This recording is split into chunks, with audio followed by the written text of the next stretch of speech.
Muy buenos días, sean todas, todos, todes bienvenidos. Nos da mucho gusto recibirles el día de hoy en este encuentro organizado por Ibero Dialoga, Encuentros por la Democracia. Yo soy Diego García Ricci, procurador de Derechos Universitarios. La Universidad Iberoamericana siempre se ha distinguido por participar en la creación de una sociedad más justa, más democrática e incluyente. De ahí que estemos sumamente contentos de contar con la presencia de Santiago Taboada, quien ha venido a dialogar con nuestra comunidad universitaria. Candidato, sea usted bienvenido a esta casa de estudios. La conversación que tendremos con usted el día de hoy se nutre de una encuesta que refleja las preocupaciones de quienes integramos la Ibero. Invitamos a quienes nos acompañan a conducirse con pleno respeto a la dignidad de las personas, a la diversidad y al pluralismo, plasmados en nuestro ideario y filosofía educativa. Atentamente les pedimos escuchar y dialogar con nuestro invitado, honrando estos valores, tal y como lo hemos hecho por más de 80 años. No sobra subrayar que los actos de violencia no serán tolerados, sino sancionados de acuerdo con nuestra normatividad universitaria. Y sin más preámbulo, le cedo el uso de la voz al rector de la Universidad Iberoamericana, el doctor Luis Arriaga Valenzuela, de la Compañía de Jesús.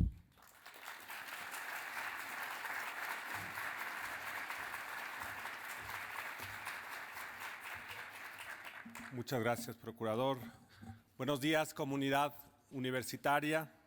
A nombre de la Universidad Iberoamericana le doy la bienvenida al maestro Santiago Taboada a este encuentro. El tercero de los que celebramos a lo largo de esta semana gracias al trabajo de Ibero Dialoga. Gracias también a los moderadores, a Camila, a Diego, a Rodrigo, a Saúl. Me da mucho gusto que estén aquí. Estimado Santiago, tu presencia el día de hoy forma parte de un ejercicio amplio a favor de la democracia, el diálogo y la pluralidad.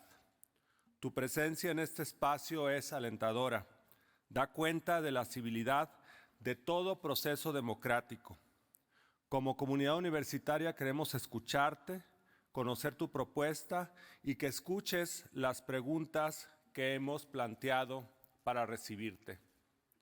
Hablar de la Ciudad de México es hablar del llamado a construir una ciudad donde las personas puedan disfrutar de sus derechos fundamentales. Es importante prestar atención a las preocupaciones de las mujeres que día a día construyen esta ciudad, a las de quienes son más jóvenes o a las que forman parte de los grupos minoritarios que históricamente han sido excluidos. Al mismo tiempo es necesario considerar nuevas avenidas para generar esa riqueza pública que necesitamos. Cómo generar condiciones de empleo, salarios dignos y bienestar social para los millones de personas trabajadoras de nuestra ciudad. Cómo atender un sector informal no menos importante que los sectores formales de nuestra economía, cómo atraer inversión socialmente responsable y ambientalmente consciente. Estas preguntas forman parte de una agenda compartida. Somos una universidad privada, pero con una vocación pública importante. Eso es la Ibero, universidad privada con vocación pública. Y eso lo saben aquí nuestros estudiantes. Una que no pertenece a un solo partido político o a una sola candidatura, sino a la ciudadanía. Es decir, una en la que cultivamos la interdisciplina y la academia. Los desafíos que enfrenta la Ciudad de México son, como apunté el día de ayer, un espejo de retos que enfrentamos a escala nacional. Al mismo tiempo, reflejan la complejidad cultural, el dinamismo económico y la pluralidad de nuestra ciudad. Antes de concluir, deseo compartirles que hace un momento tuve la oportunidad de entregarle la propuesta de política pública desarrollada por la Ibero en el marco de esta campaña. Su alcance es nacional, pero el énfasis en lo local se irá desarrollando en versiones posteriores. Históricamente, la Ibero siempre ha sido un espacio de análisis crítico. Nuestra convicción humanista que descansa en la espiritualidad de la Compañía de Jesús, nos conduce al fomento del pensamiento reflexivo, a la crítica informada, al debate plural y a la búsqueda de soluciones innovadoras. La vocación propia de las universidades jesuitas no solo es la participación, también es la acción frente a las injusticias. Te reitero así que nuestro compromiso es contribuir a la construcción de una sociedad más justa, equitativa y sostenible. Por eso nos congratula que hoy tomes parte en estos diálogos por la democracia. Estimado Santiago, en tu calidad de candidato a la jefatura del Gobierno de la Ciudad de México, la Universidad Iberoamericana te recibe como espacio dialogante, como una comunidad crítica y abierta, como una universidad que se sabe capaz de contribuir siempre a la búsqueda de un bien mayor. En los próximos minutos tendrás la oportunidad de dialogar con nuestras y nuestros estudiantes.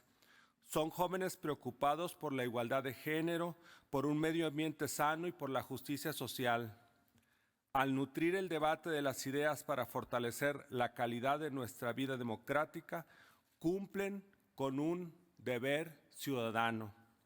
Esta última no solo consiste en ir a votar, se trata de una tarea que se renueva diariamente en la vida de las personas, especialmente cuando ejercen sus derechos ciudadanos. Nuevamente, muchas gracias, Santiago.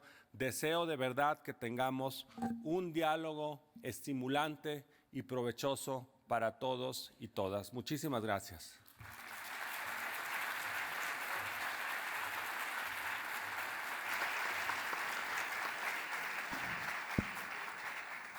Muchas gracias, Padre Rector.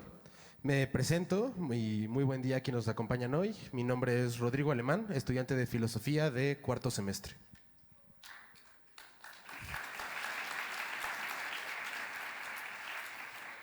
Yo soy Camila Solís, estudiante de Ciencias Políticas y Administración Pública de segundo semestre.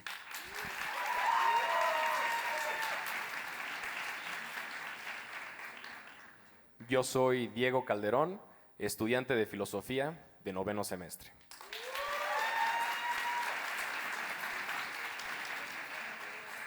Y su servidor Vladimir, estudiante de Ingeniería Física, cuarto semestre.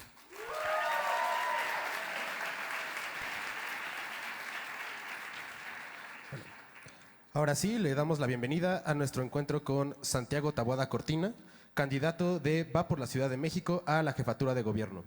Antes de empezar, explicaremos a nuestra audiencia la dinámica que hemos preparado para el evento de hoy. Nuestro diálogo estará dividido en 5 etapas. Primero, Santiago realizará una exposición libre de su perfil y su plan de ciudad. Después, tendremos una sección de preguntas basadas en algunos de los ejes temáticos que más se repitieron en la encuesta que le hemos realizado a la comunidad Ibero. Los ejes principales son corrupción, seguridad, salud, sustentabilidad urbana, educación y economía. En un tercer momento, Rodrigo y Vladimir leerán algunas de las preguntas que elaboraron en la comunidad sobre el resto de los ejes temáticos mencionados en la encuesta y que hoy mismo depositamos en la tómbola que ven al frente. Luego, abriremos los micrófonos durante 50 minutos para que toda nuestra comunidad tenga la oportunidad de preguntarle al candidato. Les recordamos que podrán hacer uso de la voz hasta por 30 segundos. Santiago, responderás a todas las preguntas que planteemos en un máximo de 3 minutos. Bueno, también queremos recordar a todas las personas asistentes que, por respeto al tiempo de nuestro invitado y de la comunidad universitaria, contamos con temporizadores para cada intervención y les pediremos que concluyan su participación al terminar el tiempo asignado. También quiero recalcar, por favor, mantener un ambiente de respeto para que todas y todos podamos escuchar lo que quiere decir el candidato, para que todos tengamos un voto informado al momento de llegar a las casillas. Ahora sí, Santiago, te invitamos a compartir tu mensaje. Bueno, ya.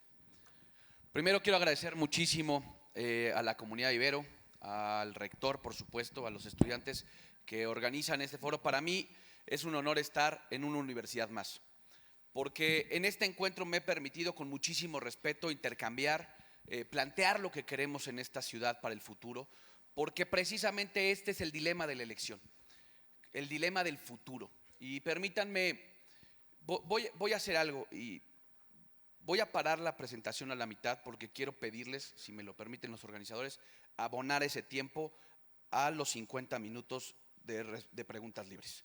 Quiero que me cuestionen, quiero que me pregunten y quiero que tengan más tiempo para que eso pase.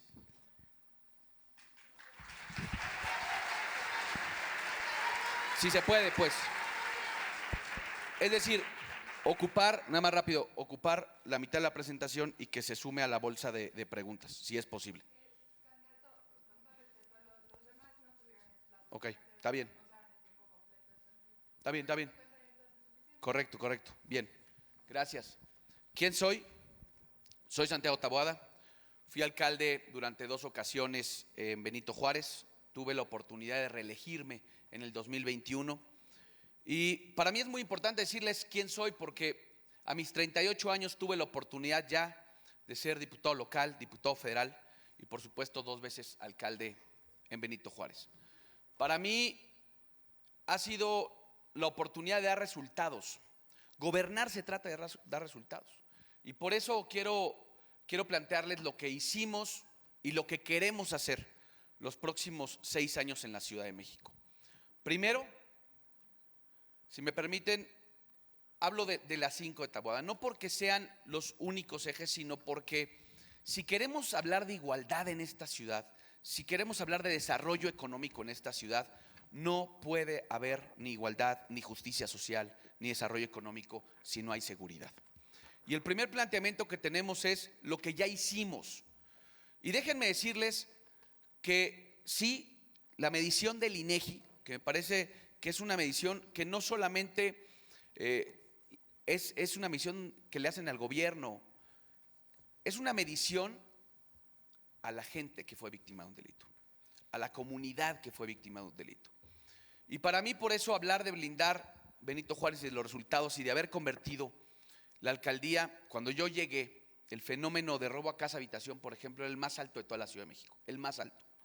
Pudimos utilizar las herramientas tecnológicas, las herramientas de inteligencia, capacitar adicionalmente a los policías, porque salen de la universidad de la policía y no regresan. No regresan ni tienen más habilidades, ni más capacidades, ni mejores condiciones. Y para mí la dignificación de la policía es fundamental, porque hoy en día un policía no tiene seguridad social. Hoy en día un policía, si se quiere atender, hay un convenio con una clínica privada, pero ni ellos ni sus familias pueden acceder a otro tipo de derechos, por ejemplo, como el derecho a la vivienda. Y si hablamos de una ciudad de derechos, por supuesto que tenemos que pensar en que esos derechos también sean para todas las personas. El tema del agua, para mí, ya nos llegó al cuello el problema. Y tiene que ver con que estamos pensando solamente en los próximos 6 años, en el día a día. Y entonces presumimos y decimos, pero hay agua en los pozos. Cuando hay una sobreexplotación en esta ciudad de los pozos de agua. ¿Qué queremos? Tres soluciones. Primero, arreglar las fugas de esta ciudad. No hay medición en esta ciudad. Algunos hablan del 37, otros hablan del 40, pero puede ser el 60. El que estemos perdiendo más de la mitad del agua que entra a la ciudad en fugas me parece que es una tragedia. Y la segunda tiene que ver con el tratamiento del agua. Una ciudad como la Ciudad de México, con la capacidad que tiene la Ciudad de México, el agua es de un solo uso. No hay tratamiento de agua. En otras partes del mundo se tratan hasta 7 veces 1 litro de agua. Y la tercera tiene que ver con que es una ciudad en la que llueve. Y la captación de agua pluvial es fundamental utilizarla. Primero, porque todo se va al drenaje y todo sale de la ciudad. Y para mí este es un tema de justicia social. Porque hoy estamos hablando del agua porque en muchas zonas de la ciudad está faltando. Pero hay zonas de la ciudad que llevan 27 años sin que salga una gota de agua en su red, en su llave de agua. Si vamos a hablar de justicia social, empecemos por atender la problemática del agua. El tema del metro y movilidad. Miren, antes de entrar, explotó un vagón de la línea 2. el transporte público que más mueve gente. El metro se concibió como el gran proyecto social del transporte en esta ciudad, hace 50 años, o más de 50 años. Y hoy en día es el transporte público que más mueve gente. Y ese transporte público hoy está prácticamente abandonado. Y sí tiene que ver, por supuesto, con buscar su ampliación, claro. Miren, el plan maestro no es nada nuevo, ni estamos descubriendo el agua tibia. El plan maestro, por ejemplo, hablaba de la llegada a observatorio. Hablaba de la continuación que tenía que tener la línea 2 sobre Calzada de Tlalpan para llegar a Xochimilco. Hay que ampliar el metro, pero primero hay que mantenerlo, hay que mejorarlo, hay que mejorar sus estaciones. Hoy prácticamente media línea del metro se arregló después de 27 años. Y la única que construyeron se cayó. Eso por supuesto que es una tragedia.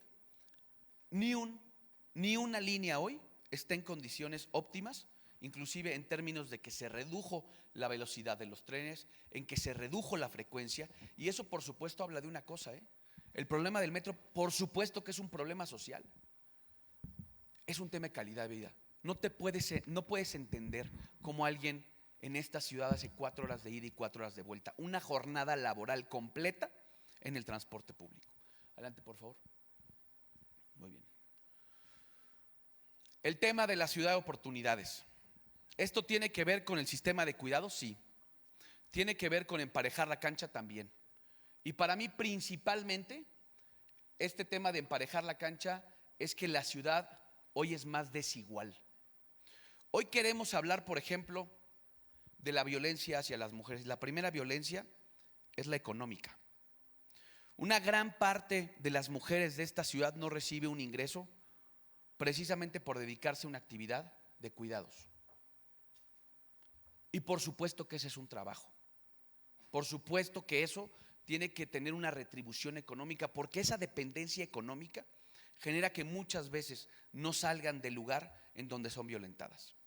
Y por supuesto un programa, cuando lo rescaté en el 2019, Estancias Infantiles, tenía que ver con eso. Déjenme decirles, el 99% de los niños que llegaron a las estancias infantiles de Benito Juárez, cuando el presidente López Obrador las canceló, no eran de Benito Juárez, no vivían en Benito Juárez, pero sus mamás trabajaban cerca o prácticamente ahí.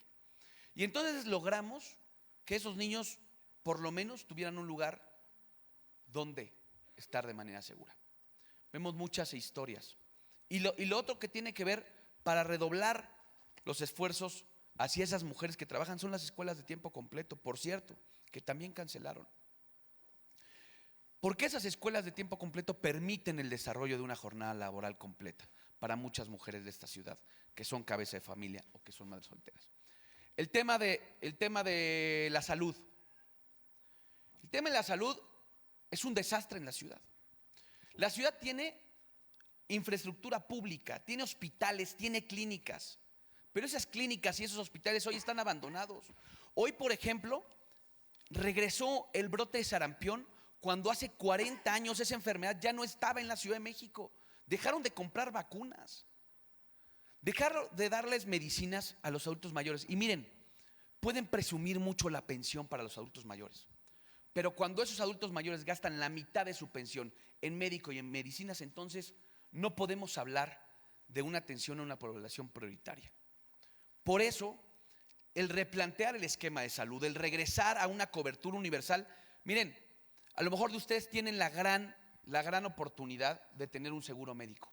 Hay 2.5 millones de personas en la ciudad que no tienen ninguna cobertura de salud. Y entonces había un seguro que era el seguro popular y había una cobertura universal. Tenemos que hacer una cobertura a esos 2.5 millones de personas que no tienen IMSS, que no tienen ISSSTE, que principalmente es autoempleo.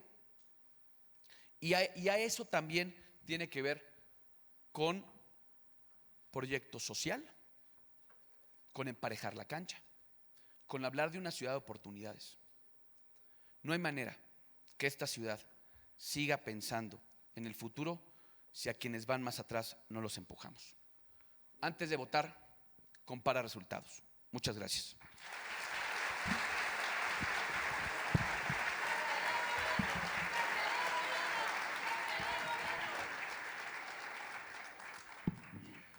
Gracias por tus palabras, Santiago. Ahora, Camila y yo daremos inicio a la sección de preguntas. Te recordamos que tienes hasta 3 minutos para responder cada una de ellas. Iniciamos con el eje de economía. 6 de cada 10 nacionales trabajan en la informalidad. ¿Qué política pública tienes para incentivar la formalidad laboral sin desestimar la importancia del sector informal en la economía mexicana? A ver, el sector informal de esta ciudad no es informal por gusto. Simple y sencillamente no están establecidos los incentivos para que esa población pueda convertirse a la formalidad. Nosotros hemos venido platicando con muchos de ellos. Llevan 27 años formando parte de clientelas políticas. No tienen acceso a servicios de salud, no tienen acceso por ejemplo, a un programa de vivienda. Y ellos, muchos podrán decir, no, es que son informales y no pagan impuestos. Se equivocan, tributan, pero en la caja equivocada. Nosotros lo que tenemos y hemos venido platicando con ellos precisamente es poder generar un incentivo para que el pago por el uso del espacio público les genere un derecho. Eso es incentivar la formalidad, no porque yo quiera que pase eso, sino qué incentivos tendrán ellos para convertirse a la formalidad. Y por supuesto tiene que ver con un tema de seguridad jurídica, con los derechos que tienen sobre los espacios en los cuales ellos venden, sobre los espacios sobre ellos trabajan. Hoy en día en un operativo les levantan todo y no les preguntan cuánto tiempo llevan un permiso. No pueden heredar, por ejemplo, ese espacio que durante 50 años han trabajado. Hay que generarles incentivos para formalizarse y la única manera de que eso pase tiene que ver con transformarlos y que ese espacio de formalidad les garantice derechos. Derechos a la salud, derechos a vivienda y derechos y sobre todo certeza jurídica del espacio que tienen y del uso en ese sentido del comercio, que es hoy en día en la ciudad un sector fundamental que genera economía y que genera empleos. Perdón, candidato, aprovechando que aún queda un poco de tiempo para la respuesta, me parece un poquito ambiguo cuando hablas de incentivos. ¿Podrías, por favor, recalcar un poquito más qué incentivos está en mente, cómo se vería el trabajo ahorita informal o formal? Tiene que ver con un registro, tiene que ver con que ellos formen parte del esquema tributario de la ciudad. Insisto, ellos sí pagan, pero no pagan en un esquema formal. A eso me refiero, con generarles condiciones para que la explotación del espacio público pueda ser en un momento dado ese aval o ese papel que les permita ser sujetos de derechos. Como cualquier mercado público que tiene una cédula, como cualquier tianguis que tiene una cédula. Eso no pasa, por ejemplo, con el comercio informal de esta ciudad. Bueno, continuaremos, Santiago, con el tema de corrupción. Si te sobra tiempo, puedes explayarte más, sí. ¿Qué estrategia contemplas para erradicar la impunidad ante casos de violencias contra las mujeres y personas de la diversidad sexogenérica? Mira, primero dijiste algo que hoy está pasando. Hoy en día, lo que estamos viendo en las manifestaciones, lo que estamos viendo en muchas marchas, en muchos bloqueos, tiene que ver con que esas mujeres, con que la comunidad dejó de ser escuchada, hoy en día es revictimizada. Y tiene que ver con una transformación completa de una fiscalía que supuestamente la autonomía le iba a dar herramientas suficientes para poder atender esas problemáticas. Y hoy en día, déjenme decirles, 7 estados de la República concentran los feminicidios. 7. Uno de ellos es la Ciudad de México. Entonces, tenemos primero que transformar la fiscalía. Segundo, tenemos que dotar de habilidades y de capacitación al primer respondiente. ¿Y qué quiero decir con eso? Muchas veces llegan los policías, llegan los ministerios públicos y lo primero que buscan es que la víctima se arregle con su victimario. Y entonces pasan a un proceso de revictimización. Y eso en la Ciudad de México ocurre todos los días. Enfrente de la alcaldía Benito Juárez había una oficina de la Fiscalía y teníamos prácticamente todos los días esa problemática. ¿Qué pasó? Y también, ¿cuál es una estrategia para evitar que esta violencia siga ocurriendo? Regresar el dinero a los refugios de las mujeres víctimas de violencia. Porque el problema de haber desaparecido los recursos a los refugios tiene que ver con una cosa, con que sales de tu casa y ¿a dónde vas? ¿A dónde llegas? Nosotros tuvimos que transformar, ante el problema que estábamos viviendo después de la pandemia de la violencia de las mujeres, un espacio público, que teníamos un edificio público en el cual se hacían actividades y se hacían capacitación. Y lo transformamos en un centro para la violencia de género, en donde dotamos de abogadas, de psicólogas. Y claro que fue un esfuerzo en una alcaldía, y después continuamos con los puntos violeta, en donde no solamente en el espacio público, sino en el espacio privado, se podía dar acompañamiento y capacitación a las mujeres. Porque una mujer puede ser violentada en un cine, en un supermercado, en un estadio de fútbol. Y tiene que ser una estrategia mucho más integral que un tema solamente de sanciones, porque las sanciones existen, el problema es la impunidad. Y mientras no atendamos el problema desde la Fiscalía, desde la policía y desde los centros, por ejemplo, en los que se genera violencia, esto no va a parar. Y por eso la parte de darle acompañamiento a través de programas que logren la independencia económica de las mujeres es fundamental. Gracias. Muchas gracias, Santiago.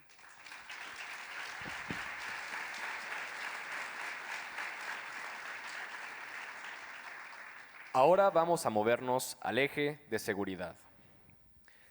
¿Cuáles son las estrategias que propones para liberar y proteger a la ciudad, particularmente a los pueblos y comunidades originarias, contra el crimen organizado y las múltiples violencias y despojos que ocasionan en su contra?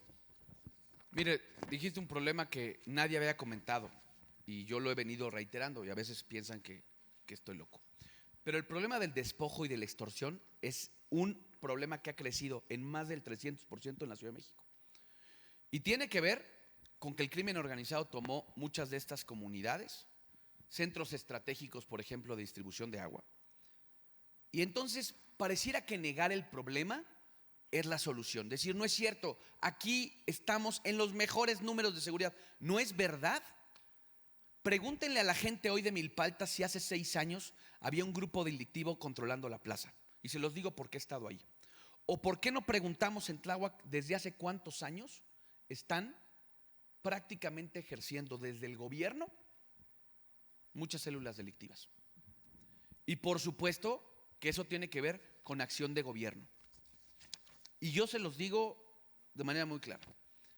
No todo tiene que ver con policías y ladrones, tiene que ver con una estrategia en términos de inteligencia, con una estrategia en términos de presencia. Tú no puedes abandonar los lugares por muy lejanos que estén de la ciudad o del centro de la ciudad y dejarlos prácticamente siendo rehenes de la delincuencia. Ahora, candidato, también tenemos que recordar que las violencias que sufren los pueblos originarios también son por lógicas de desplazamiento y gentrificación, cosa que sucedió con Mítica en su alcaldía con el pueblo de Joco. Mira, decirte algo que está pasando y que esta lógica, la que me comentas de Joco, yo la viví en la última etapa. Y también déjame decirte qué pasó.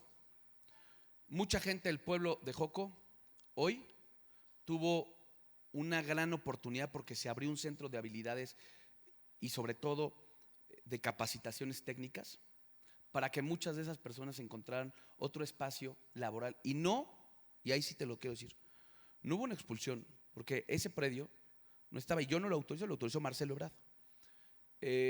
Y por supuesto siguió en los siguientes años.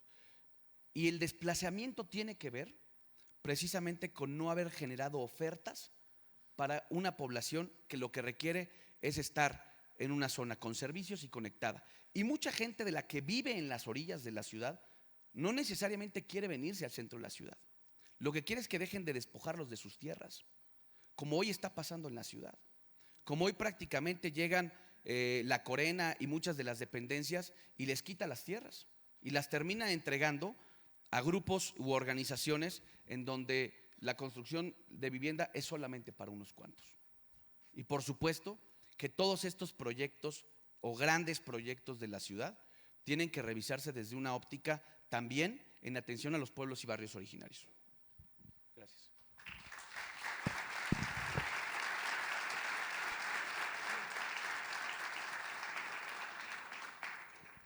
Listo. Bueno, nos vamos a ir con una pregunta sobre educación, Santiago.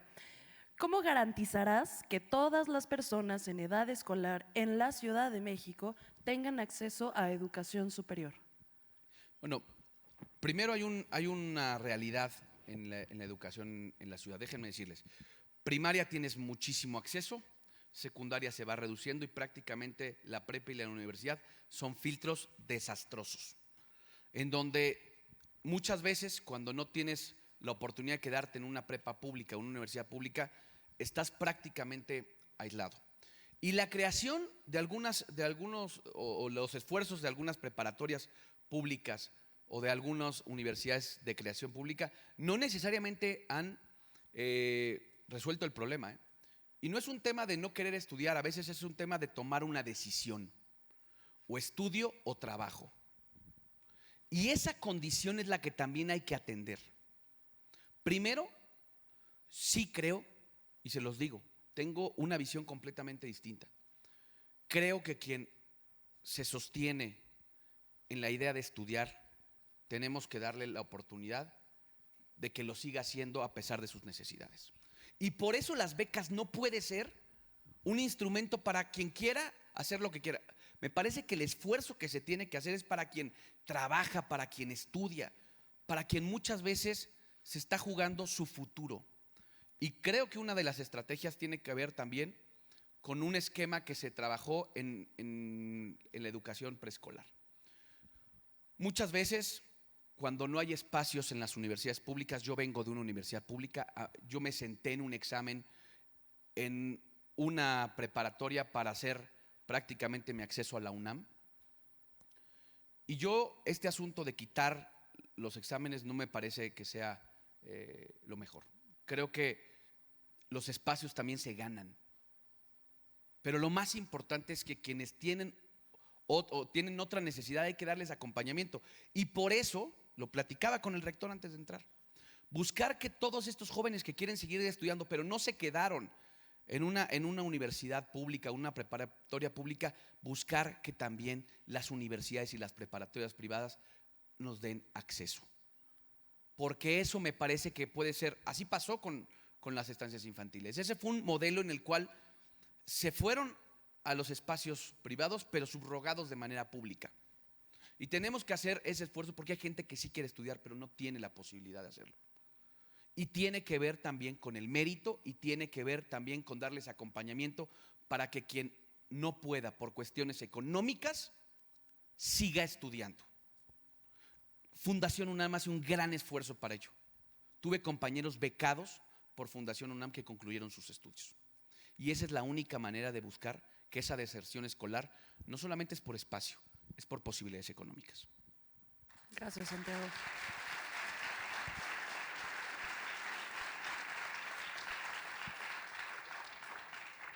Seguimos con sustentabilidad urbana. La Ciudad de México es estructuralmente violenta para las personas que diariamente utilizan el transporte público. En promedio, una persona pasa más de 2 horas en los trayectos de y hacia su casa, y diariamente las mujeres se enfrentan a acoso sexual y distintas violencias en sus trayectos. ¿Qué piensas hacer para resolver este problema? Yo se los dije, el problema del transporte público sí es el mantenimiento y es la frecuencia. Y hoy ves prácticamente zonas en donde la espera es de más de 15 minutos porque dejó de haber frecuencia en los trenes, dejó de haber frecuencia en los horarios porque no hay ni trenes ni mantenimiento suficiente en el transporte público. Y no solamente voy a hablar del metro, también voy a hablar del transporte concesionado que ocupa mucha de la parte de los viajes de la gente en la ciudad. Y ese transporte concesionado no se ha renovado. Y ese transporte concesionado sigue teniendo un impacto muy particular en el medio ambiente. ¿Y por qué no se han renovado? Porque no ha tenido incentivos. Porque lo que buscan es, compra una unidad, te chatarrizo, pero endeúdate 20 años. ¿Cómo una persona que tiene una combi o que tiene un microbús va a pagar más de 20,000 pesos de un crédito de un camión o de una micro? Esa es la realidad, ¿eh? Podemos hablar, si quieren, de todos estos problemas estructurales. Mientras no atendamos la realidad de la frecuencia, no atendamos la realidad de la demanda de un transporte público que la gente necesita en esta ciudad. ¿Saben también cómo vamos a desincentivar el uso del vehículo particular? Cuando se cumplan dos condiciones: seguridad en el transporte y velocidad en él. Es decir, llegada a tiempo. Cuando eso pase, mucha gente también va a dejar de ocupar el vehículo. Y el transporte público es el motor social, es el gran proyecto social de movilidad de esta ciudad. Y mientras no resolvamos el tema de la frecuencia, vamos a seguir viendo esos vagones, esos trenes que no solamente producen violencia, sino pierde la gente en esta ciudad calidad de vida. No solamente no llega a sus trabajos, le cancelan una cita médica que lleva 3 meses pidiendo. Esa es la realidad de una ciudad que dejó de moverse rápido porque se dejó de invertir en el transporte público masivo. Santiago, una pregunta tratando de ahondar un poco en el tema que mencionas. Hablas de estrategias integrales para la seguridad. ¿Cómo resolver este tema de falta de comunicación, dado lo sucedido, por ejemplo, recientemente en la alcaldía Benito Juárez, de la lluvia de cemento que hubo sobre el metro? Decirte que el gran problema de esta ciudad es que no se hacen responsables de que quien autoriza todo lo que está arriba del metro, esa es la falta de planeación. La Secretaría de Desarrollo Urbano sigue expidiendo usos de suelo arriba del metro. Y la última expedición que hizo fue precisamente a finales de este año, sobre un predio que debió primero haber hecho un estudio de la profundidad que tenía sobre la línea 12. Esa es la realidad. Entonces, aquí lo más importante es que tanto el metro como su diseño, como su mantenimiento, inclusive como esta problemática que se tiene sobre quién autoriza sobre el metro haber construido. Pero es un poco lo que sucede. Te pregunto otra vez, integralmente, ¿cómo atiendes esa situación que propones? Bueno, lo que te quiero decir primero es que el problema de la ciudad es que entre una dependencia y otra no hay comunicación. El problema de la ciudad es que precisamente la SEDUBI no ha actualizado en muchos mapas y en muchos temas de uso de suelo la realidad de lo que está en el subsuelo. Bueno, vamos a terminar con una pregunta sobre salud. ¿Cuál es tu estrategia para garantizar la salud sexual de las mujeres y la diversidad sexogenérica? ¿Tu estrategia incluirá el respaldo a la interrupción legal del embarazo? Por supuesto. Miren, ni un derecho para atrás, ¿eh? Se los digo aquí y lo sostengo. Ni un derecho para atrás en la ciudad. Yo tengo...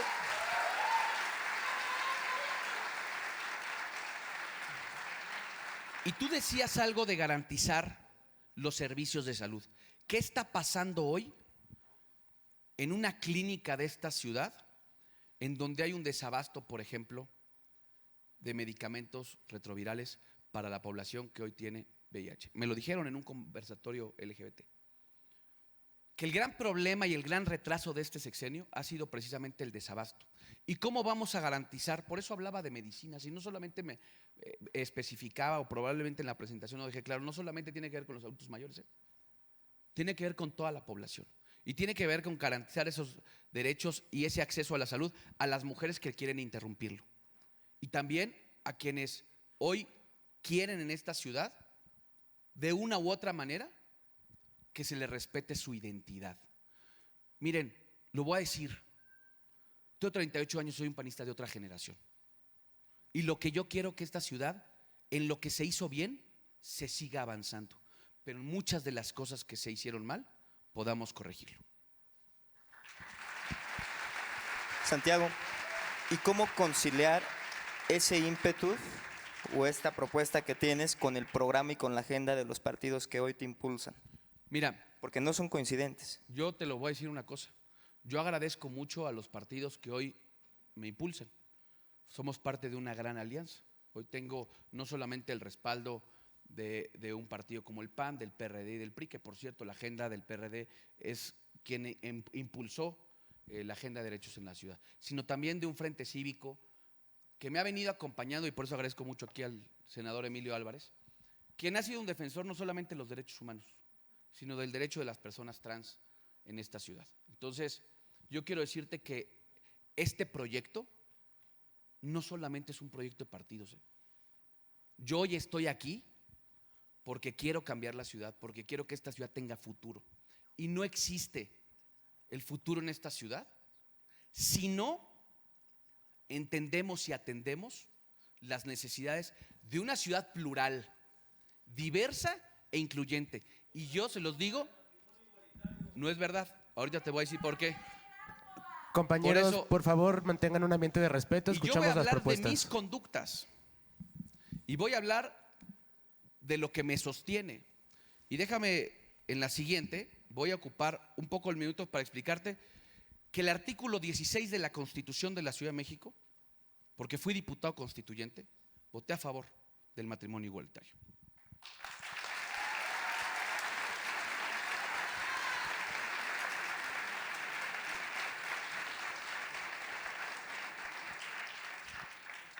En vista de que nos quedó un poquito de tiempo, tenemos una pregunta más. Cuando llegues al ejercicio gubernamental, ¿cuál será tu primera acción en el cargo? Miren, para mí hay una prioridad y se los quiero decir. La primera acción que vamos a tomar va a ser meternos de fondo, en verdad, presupuestalmente hablando, al tema del agua. Me preocupa mucho ver lo que estoy viendo en la ciudad, de que cada vez hay más zonas que están teniendo una problemática fuerte. Hoy hay gente en la Ciudad de México que abrió la llave del agua y no llegó. Y déjenme decirles qué condición todavía es mucho peor. Que el costo del agua por pipa es 3 veces mayor que la que te llega por recibo. Eso sí es una tragedia social y económica, ¿eh? La gente que menos tiene en esta ciudad, la única manera que tenga agua es por pipa. Y por tanto, es la que paga el agua más cara. Yo se los digo, si no emparejamos la cancha en esta ciudad, si no logramos que quienes menos tienen puedan realmente tener mejores servicios públicos, mejor calidad de vida, en verdad, esta ciudad no puede hablar de futuro. Por eso hay muchas necesidades y por eso planteaba el tema de la seguridad. Pero tomaremos protesta el 5 de octubre, porque vamos a ganar la ciudad. Y vamos a buscar, y de inmediato buscar, y seguramente en las propuestas saldrá cómo le vamos a hacer, pero de inmediato buscar alternativas sustentables. Dejar de depender de la extracción de agua del subsuelo y empezar a pensar y sobre todo a financiar a través de mecanismos del presupuesto público, pero también a través de bancas de desarrollo. Te puedo preguntar, ¿de dónde saldrá el dinero para la partida presupuestal que atenderá en este primer momento, primera acción de tu gobierno, la problemática del agua? Digo, porque se ha comentado mucho acerca de que hay que cambiarla, pero cifras se han dado pocas y tampoco se ha resuelto de dónde va a salir. Déjame decirte en 46 segundos. Tiene que ver con presupuesto público, 300,000 millones de pesos. Somos el segundo presupuesto más grande del país. Estoy pensando en hacer un presupuesto base cero. Y el presupuesto tiene que ver con redirigir esfuerzos, con replantear esfuerzos en términos económicos. ¿Dónde están las prioridades del gobierno? ¿Dónde están realmente esos 300,000 millones de pesos que no se ven ni en la calle ni en el metro? ¿En qué servicio público tú ves esos 300,000 millones de pesos? Por eso estamos planteando también como otra fuente alternativa las bancas de desarrollo. Y eso, si quieren, porque me quedan 5 segundos, si es una pregunta lo vamos a abordar. Muchas gracias.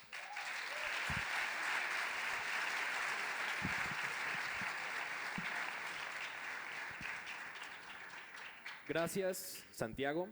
Ahora cederemos la palabra a Rodrigo y a Vladimir para la siguiente sección de preguntas. Muchas gracias, Diego. Santiago, en la tómbola que tenemos al lado están preguntas hechas por nuestra comunidad sobre asuntos como pobreza y desigualdad, arte y cultura, inversión, medio ambiente y sostenibilidad, Estado de Derecho, entre otros. Durante los siguientes 15 minutos, Rodrigo y yo tomaremos algunas de ellas al azar y te las compartiremos. Tendrás hasta 3 minutos para responder las preguntas. La primera de ellas, ¿qué propuesta tienes para garantizar que todos los capitalinos puedan ejercer plenamente sus derechos para maximizar su seguridad, bienestar y desarrollo? Miren, se los dije hace ratito, no hay manera de hablar de una ciudad de derechos si hoy no puedes ejercer el derecho público, ejercer tu derecho a la salud, ejercer tu derecho a una vivienda digna, ejercer tu derecho a la movilidad. Precisamente el ejercicio de derechos no es un tema que esté en la ley, perdónenme. Podemos hacer todo el esquema de derechos. Si no los puedes ejercer, si no hay un mecanismo que le exija a la autoridad, porque precisamente para eso se tiene que replantear los modelos de servicio y atención pública. Porque hoy en día, alguien que se autoemplea en la ciudad, porque eso lo dice en la Constitución, quien se autoemplea en la ciudad no tiene garantizados los servicios de salud y es un derecho que está en la Constitución de la ciudad. Por eso, más allá de lo que digan muchos de esos derechos, hay que construir las instituciones y fortalecer presupuestalmente las acciones para que eso se vuelva realidad. Si no, vamos a vivir, en una caja de fantasías. Y lo que yo quiero es que en esta ciudad, insisto, quienes ejerzan esos derechos los ejerzan con plenitud. Eso es lo que quiero. Gracias.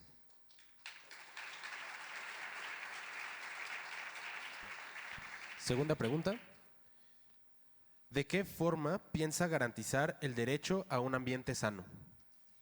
Miren, el problema del medio ambiente se los decía un poco con el tema del agua, se los dije también con el tema de la movilidad, pero también se los digo en muchas zonas en las que se ha explotado o que se han ocupado actividades económicas ilícitas y se ha lastimado al medio ambiente.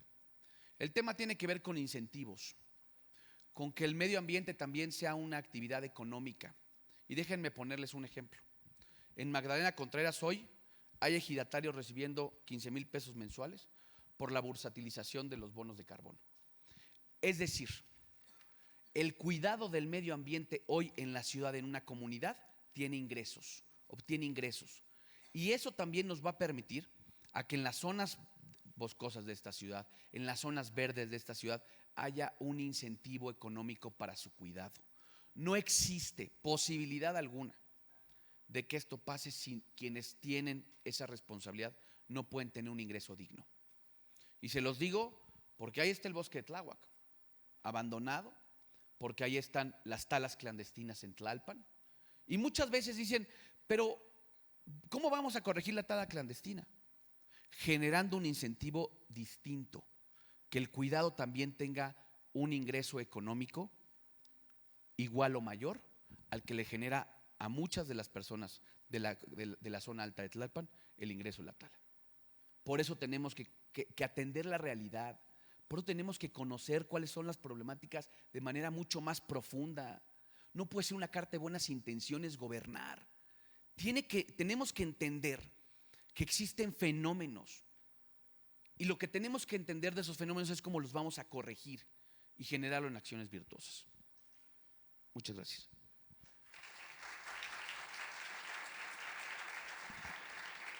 Santiago, ¿qué respuesta darás para enfrentar la violencia que sucede en forma sistemática, como segregación, discriminación hacia las mujeres, que se ve reflejado en feminicidios y en los crímenes de odio en general? Bueno, creo que se suma un poco con la pregunta que nos hacían hace rato, pero se los decía, tiene que ver con el combate a la impunidad. Tiene que ver con fortalecer la estructura de la Fiscalía, porque crearon una Fiscalía especializada. Y pregúntenle hoy a los colectivos, porque me he reunido con ellos, ¿cuál ha sido la atención de esa Fiscalía especializada? No se trata de crear fiscalías, se trata de crear y de hacer protocolos y sobre todo capacitación adicional a quienes hoy reciben una mujer víctima de violencia.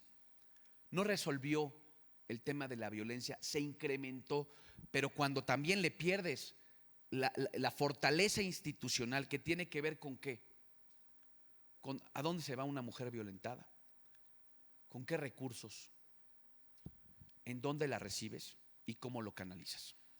Por supuesto que el combate a la impunidad tiene que ser una prioridad, pero también existen hoy instituciones que desmantelaron. Y también mucha de la violencia que sufren las mujeres en esta ciudad también tiene que ver con la falta de acceso a la salud. Por ejemplo, a muchas mujeres de esta ciudad le quitaron los tratamientos gratuitos contra cáncer de mama. Y el cáncer de mama no tiene que ver con un tema de edad, ¿eh? Y esos tratamientos que les arrebataron también es violencia contra las mujeres. Por eso tenemos que garantizar todos los accesos a servicios de salud. Muchas gracias. Santiago, solamente para ahondar un poco más en esto, dices que la solución no es crear más fiscalías, crear instituciones, pero ¿de qué tipo? No crear, a ver, yo lo que dije es que la fiscalía especializada no lo resolvió, lo empeoró. El gran problema es que la creación no es per se, no es porque tú hayas escrito en un papel se va a crear una fiscalía. El problema es que no la dotaste ni de capacitación, ni de herramientas, ni de presupuesto para que esa fiscalía realmente atendiera a las mujeres víctimas de violencia. Porque entonces tienes una fiscalía en la que la fiscal, por ejemplo, no atiende a las víctimas. Pues entonces la creación misma, pues eso es un sinsentido, es una contradicción. Por eso la creación tiene que venir con acompañamiento institucional, presupuestal, de capacitación, lo que no hicieron. Le quitaron recursos de capacitación a la Fiscalía, le quitaron recursos de capacitación a la Secretaría, porque no creen, porque ellos piensan que el 99% tiene que ser lealtad y 1% capacidad. Y yo creo completamente lo contrario. Vamos a ser un gobierno con 99% capacidad y el 1% otras razones.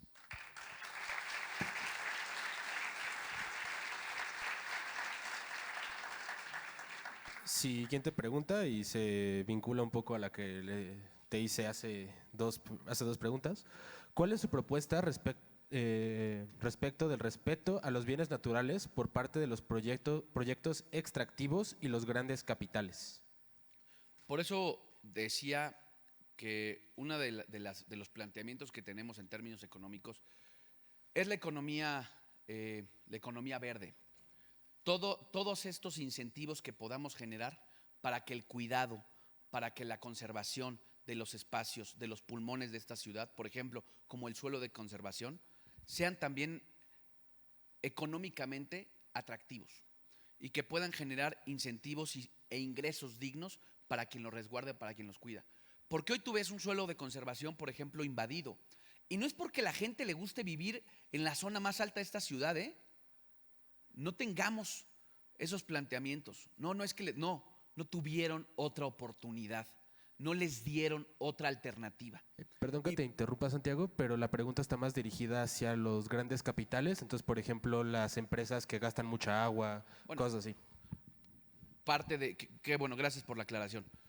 El tema del planteamiento de agua que decía es cómo vamos a buscar que no solamente el gobierno, sino las empresas puedan utilizar tecnologías y que también nos ayuden a que muchas de esas empresas, ¿sabes cómo pagan las mitigaciones? Con pozos. Pagan pozos. En lugar de estarles diciendo, no me pagues un pozo, pon una planta de tratamiento. Que tu empresa no solamente cosecha agua de lluvia, sino trate el agua que utiliza. Necesitamos obligar en ese sentido a que el incentivo sea distinto o que la necesidad o el requisito, esa es la palabra, el requisito sea diferente. No me construyas más pozos.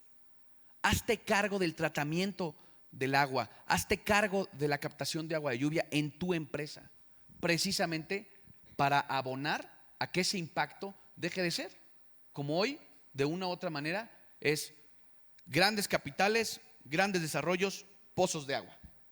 Esa es la realidad. Y te lo digo porque en los últimos 20 años de mi vida he estado en la ciudad y me ha tocado ver cómo inclusive cortan listones en ese sentido. Santiago, a mí me gustaría preguntarte, en especial ahorita que tocaste el tema del agua me parece muy pertinente. Son 71.100 millones de litros de agua los que tienen empresas como Arca Continental, como Coca-Cola FEMSA en la extracción de agua. ¿Cómo le vas a hacer para mediar los consensos que se tienen, los convenios que tiene el gobierno con estas refresqueras en torno a la explotación del agua, que bien lo estás adelantando, ya nos hace falta? La explotación, por eso yo decía que tenemos que obligar y tenemos que generar condiciones para que estas empresas también abonen. Y abonen a dejar, primero, de extraer solamente el agua del subsuelo. A que abonen a que el agua que utilizan y a que la tecnología que muchas veces utilizan para otro tipo de condiciones de sus plantas, deje de ser algo que le afecta a la ciudad. Es decir, yo te pongo un ejemplo. Una de estas que mencionaste, FEMSA, ¿no? Oye, no tiene... ¿Cuál es su lógica en las plantas de tratamiento en la captación de agua de lluvia? En esta ciudad, con lo que llueve, los más de 6.500 millones de metros cúbicos que llueven al año, prácticamente con una tercera parte de la ciudad, incluyendo las industrias, pudiera ser sustentable. ¿Por Tiempo, qué Santiago, no? tenemos que pasar a la siguiente. Es que... No, termina, la por siguiente, favor. la siguiente, no te preocupes. Santiago, ¿cuál es tu compromiso con las niñas y niños para generar ambientes que promuevan su desarrollo en forma plena y de acuerdo a los derechos que como mexicanos tienen? Y si pudieras dar algún contexto se de los alguna dije- acción que tuviste, Se puntual. los dije hace ratito en la presentación inicial. Para mí el sistema de cuidados tiene que ver también con lo que está pasando con las niñas y niños de esta ciudad. Las niñas y niños de esta ciudad, hoy en día, por ejemplo, no sé, se los digo porque ahí he estado, las escuelas públicas están en un completo abandono. Hoy hay escuelas públicas que no tienen agua, por ejemplo. Hoy hay escuelas públicas que no tienen un techo para cubrirse el sol y de la lluvia. Y garantizarles sus derechos no solamente es darle los mejores espacios públicos, sino también que en muchos casos, por ejemplo, cuando rescatamos las estancias infantiles, tiene que ver con ese derecho a garantizarles un ambiente sano. Los abuelitos y las abuelitas, con todo respeto para quienes lo sean, su tarea no es cuidar a sus nietos. Los niños tienen que estar, las niñas y los niños tienen que estar con niñas y niños para su desarrollo. Y eso es lo que nosotros garantizamos y por eso les decía que comparen resultados. 2 lugares en este país mantuvieron las estancias infantiles cuando las cerraron: Chihuahua y Benito Juárez, Ciudad de México. Sin duda, una apuesta a la niñez tiene que ser con una óptica de educación y sobre todo, la educación pública es la que más tenemos que emparejar. Es la que en términos de infraestructura está más abandonada.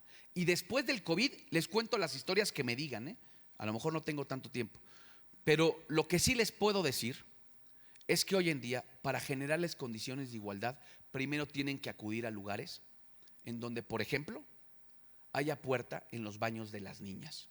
Y eso no es una historia, eso se los puedo decir en lugares en donde he estado visitando, escuelas en esas condiciones.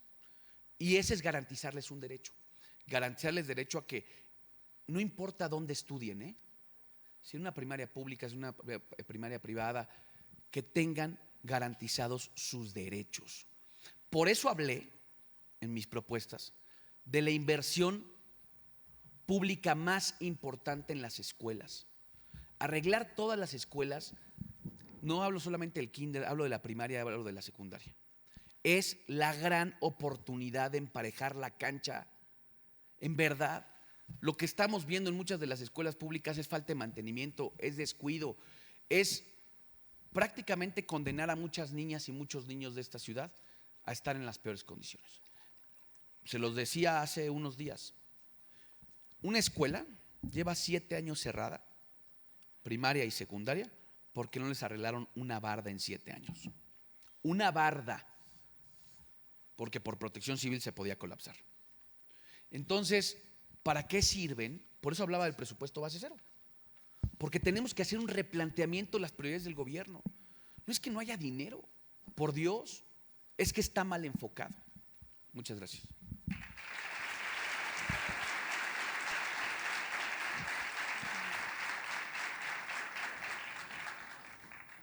Gracias, Santiago. Ahora pasamos a la sección que más le interesa a nuestra comunidad.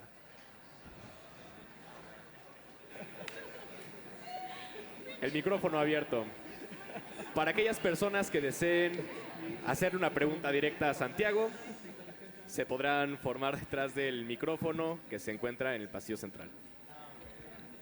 Chicos, chicas, les recordamos que tienen 30 segundos, no más, para plantear su pregunta, por lo que les pedimos que a los que ya están formados vayan pensando bien su pregunta. Les queremos recalcar que por temas de tiempo solo podremos escuchar de 8 a 10 preguntas. Entonces, ¿estamos listos? Tenemos de 8 a 10 preguntas. También recuerden, por favor, es una pregunta por persona. Respeten el tiempo de sus compañeros que están atrás de ustedes en la fila. ¿Listo, Santiago? Candidato, buenos días. Mi nombre es Bruno Esperen Loza. un segundo. Antes de hacer sus preguntas, es necesario que digan su nombre y la carrera en la que están. Candidato, buenos días. Mi nombre es Bruno Loza, de cuarto semestre, estudio negocios. Y yo quisiera decirle, se le acusa de corrupción con cuestión al cártel inmobiliario. Y quisiera ver si usted nos pudiera aclarar o quisiéramos escuchar qué tiene que decir al respecto de esto. Muchas gracias. Gracias, Bruno. Mira, decirte primero algo que he dicho durante muchos años. El cártel inmobiliario, yo no voy a meter las manos al fuego por nadie. Primero quiero decir eso. Segundo, en mi administración yo he podido, y hoy estoy aquí sentado, porque a mí no me pueden culpar absolutamente nada. Al contrario, yo lo que hice los últimos 3 años es demostrarles que ni con la persecución me pudieron acreditar absolutamente nada. Para mí, les digo una cosa, ese problema, que es un problema, no estoy negándolo, pero no solamente existe en Benito Juárez, es un problema de diseño de la ciudad. ¿Por qué? Porque entonces no te explicarías por qué la Secretaría de Gobernación tiene un edificio irregular en la Cuauhtémoc, o por qué hay 859 departamentos autorizados de más por la SEDUBI en Azcapotzalco. Entonces, yo lo que te quiero decir, Bruno, yo ya estoy aquí porque te puedo ver a los ojos y estoy con la conciencia tranquila. Primero, de que a mí no me han podido acreditar nada. De que segundo, yo he venido aquí a esta universidad porque las cosas que hicimos en Benito Juárez las hicimos bien. Porque hay áreas de oportunidad, sin duda. Pero esta patraña, ¿no? esta narrativa que crearon fue por 2 razones. Porque todo empezó en el 2021. Llevan 3 años persiguiéndome. Se metieron a mi teléfono, se metieron con mi familia. ¿Tú crees que si hubiera tenido medio pelo despeinado estaría yo aquí? Por Dios. Yo lo que te quiero decir es, estoy aquí, Bruno, con la tranquilidad de decirte que la impunidad, no importa de qué partido sea, la vamos a combatir a quien haya hecho algo ilegal. Y yo estoy con la conciencia tranquila de que te puedo ver a los ojos y a muchos de ustedes, de que en la Ciudad de México lo que queremos es que haya orden y que ni persecución como la que me hicieron, y todo partió casualmente de que en el 2021 ellos pierden la ciudad. Ellos llevan gobernando la ciudad 27 años. Los grandes proyectos como el que comentaba Diego, los autorizaron ellos. Y yo hoy puedo decirte aquí que eso es una narrativa, es una invención, y a mí nada me han podido comprobar. Muchas gracias. Muchas gracias.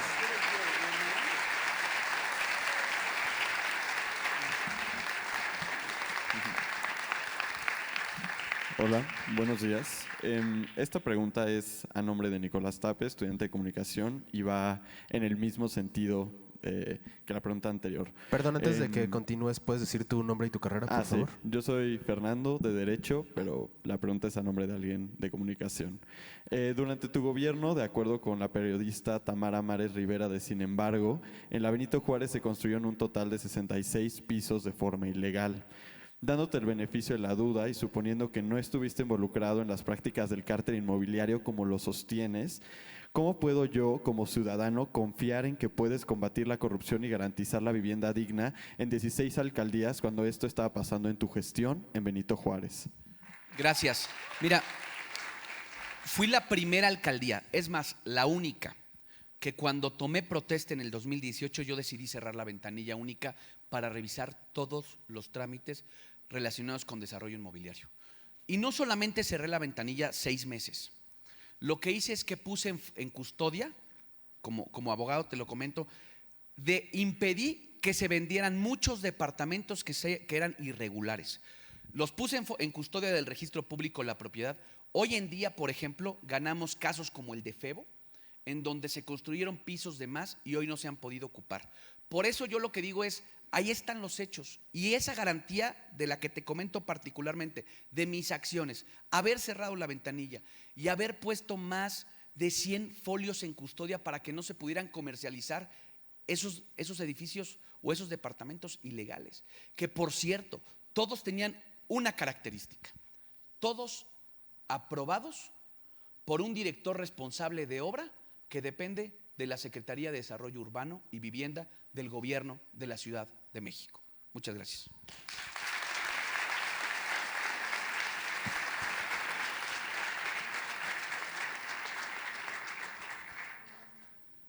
Soy Andrea Camargo de Filosofía y pregunto en nombre de Isabel Parera, uniéndome a las voceras de género. Santiago dice ser feminista y estar a favor de emparejar la cancha, pero el feminismo lucha por la igualdad y derecho de todas las personas y es descarado que te jactes de ser feminista cuando en conversaciones con César Mauricio afirmaste, hoy fue a verme tu secre que está muy rica, mientras añadías expresiones homofóbicas a la conversación y te cuelgas del feminismo para fines políticos, pero en 2016 votaste en contra del dictamen para incluir el matrimonio igualitario en el artículo 4 de la Constitución. Dices, ni un derecho para atrás, pero ¿cómo en estrategias concretas no vas a detener el progreso que esta ciudad ha obtenido como bastón en pro de los Andrea, derechos LGBT y de las mujeres en este país?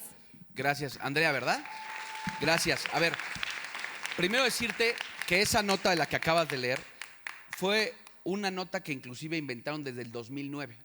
Y no fue ese periódico, fue un periódico, déjame decirte, creo que dicen que tenía BlackBerry, creo que la BlackBerry es desde hace 30 años, pero yo lo que te quiero decir es, en su momento, porque yo era inclusive creo que dirigente juvenil, lo denuncié, porque eso fue una calumnia que vino de una persona, que inclusive nada más… Fue contexto, pedí las no estrategias, importa, pero te voy a decir favor. rápido.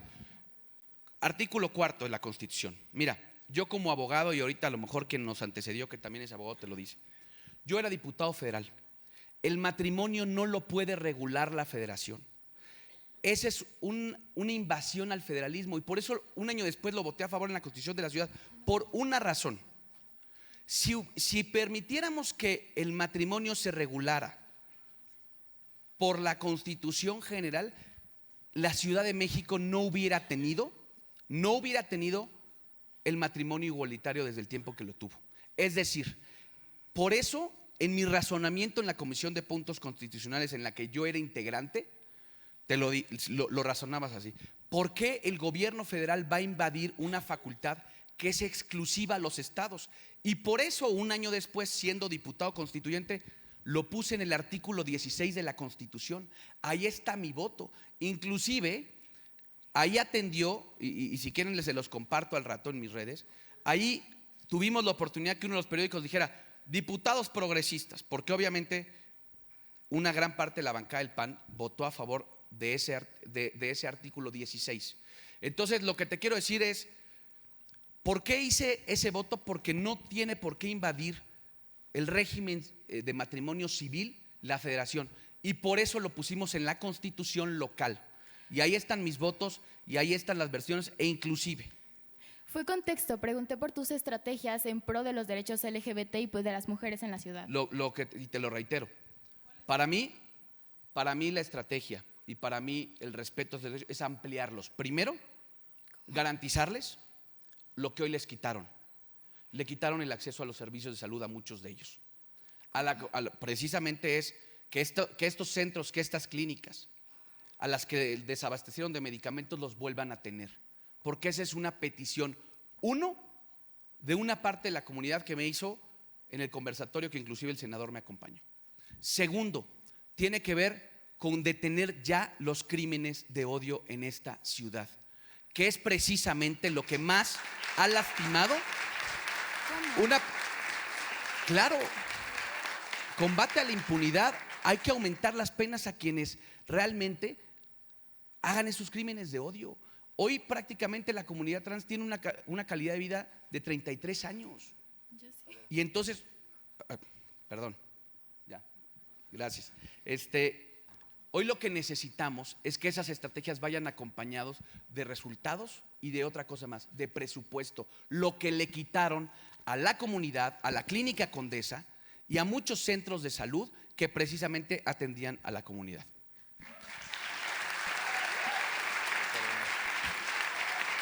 Hola Santiago, soy Diego, estudio Economía.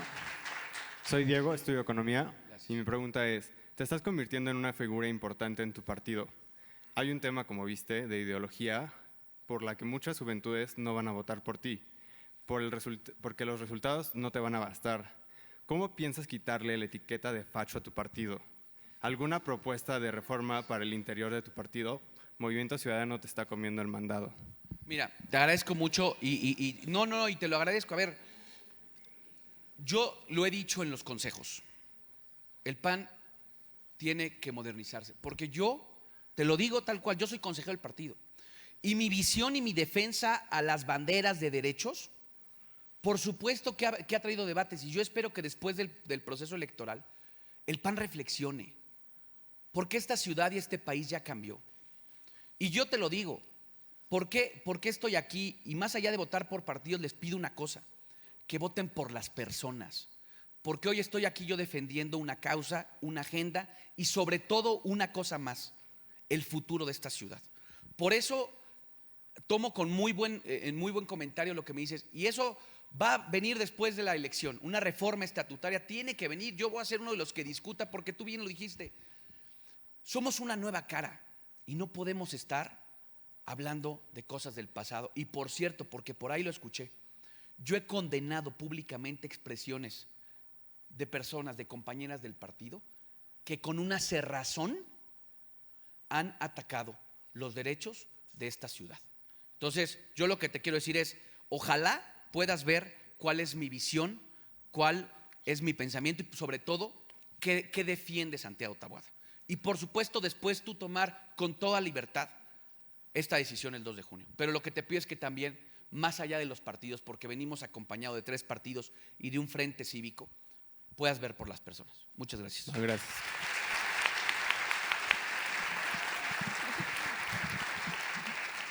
Hola, yo soy Ale Luna, estudio Ingeniería Física, curso 8º semestre. Y mi pregunta es, ¿cómo vas a implementar la seguridad en toda la Ciudad de México? Porque sé que ahorita dijiste a una microescala, que es la delegación Benito Juárez, ahora la macroescala de la Ciudad de México. Esa me tocó gobernar, por eso ahí lo pusimos. Pero sí, a ver, decirte, ¿qué estamos pensando? Varias de las cosas que funcionaron en blindar, hay que ampliarlas. Hay otras problemáticas mucho más complejas en la ciudad. Lo decía hace rato, el tema de la extorsión. No solamente, insisto, es un tema de voy a poner más patrullas, voy a poner más cámaras. Si al final quien ve esa cámara no está ni siquiera capacitado para atender de manera inmediata una reacción. Lo que estamos pensando, por eso hablaba yo de la dignificación de la policía, porque no tiene que ver con número. Déjenme ponerles un ejemplo. Nueva York tiene 30,000 policías, la Ciudad de México casi 90,000. No es un tema de número, es un tema de capacidades. Y lo que le tenemos que dar a esta ciudad son herramientas a los policías, capacidades técnicas. Por supuesto, apostarle a la tecnología. No es posible que te roban un coche y se pierda en Calzada de Tlalpan como si se metiera abajo del asfalto, por Dios. Eso no puede pasar en una ciudad que se dice la más videovigilada. Por eso es un tema de habilidades y de capacidades. Y por eso tenemos que buscar que la policía de la ciudad no solamente sea la más numerosa, sino sea la más capaz y que tenga las herramientas suficientes. Por eso yo se los digo, blindar no solamente fue un tema de contratar policías. Hice un convenio con el Observatorio Nacional Ciudadano y la Embajada de Estados Unidos nos ayudó a capacitar a los policías. Y después pudimos darles mejores herramientas, los acercamos a la tecnología y eso nos permitió que fuera, a través de esta capacitación, hacer un cuerpo o un agrupamiento más capacitado que nos permitió en el robo a casa habitación disminuirlo. Eso es, y entendiendo la realidad muy distinta de los problemas de la ciudad. Gracias. Gracias.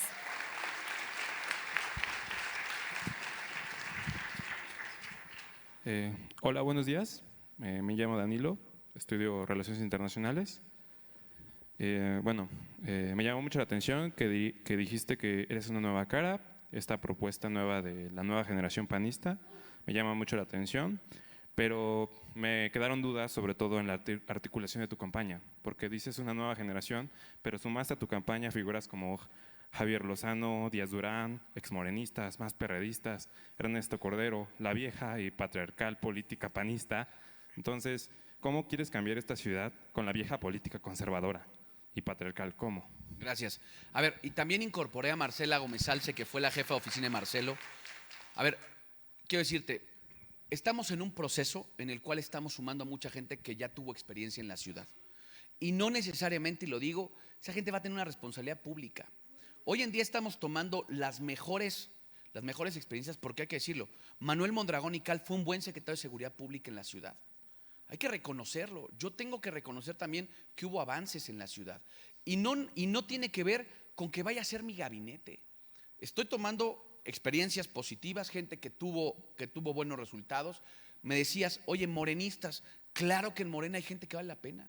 ¿Por qué no los voy a sumar? Yo, perdón, y sí se los quiero decir, yo no soy el que voy a polarizar y voy a decir, los de aquí son buenos y los de aquí son malos. Ese no soy yo. Yo valoro gente que tuvo experiencia y te voy a poner mi gobierno. Yo en mi campaña, el 2018, agarré como consejo asesor a todos los que habían sido delegados desde 1994 a la fecha. Y muchos me decían, oye, pero es que ¿cómo ellos ya gobernaron? Oye, fue para mí importante intercambiar experiencias y ninguno de ellos estuvo en mi gobierno. Prácticamente me cuestionaban porque mi director general de jurídico gobierno tenía mi edad. Pues claro que le aposté a gente que tuviera ese ánimo, que tuviera esa visión, y por eso al final fue un buen gobierno, con gente que tuvo la oportunidad no solamente de demostrar que sabía a pesar de su edad, porque muchos decían que qué hacía un alcalde a los 33 años que empecé a ser alcalde. Pero sobre todo con Javier Lozano, que pues ayudó a su hijo a salir de problemas porque lo denunciaron por violación sexual. Dices proteger a las mujeres, pero los mismos de tu campaña ejercen lo mismo. Yo decirte que y te agradezco mucho ese comentario. Yo decirte que a todas las personas que me han querido ayudar les he invitado a formar parte de tu proyecto. Yo en este tema entiendo que hay todavía una investigación en curso. Yo lo que te ofrezco es poder revisar todo eso, pero también revisar sin condenar. Y por eso para mí es muy importante decirte que toda la gente que quiera sumarse a este proyecto, siempre y cuando también tenga y acredite las ganas, el conocimiento de la ciudad, por supuesto, y no importa, insisto, si viene de otro partido político. ¿Reprobaste en transparencia? Ahorita te platico eso, ahorita que me pregunten eso te lo platico. Y por supuesto para mí es una prioridad que este proyecto sea con las mejores personas, el mejor gabinete, y no necesariamente que nos acompañe en este proyecto, en estas asesorías, va a estar formando parte del gobierno. Gracias.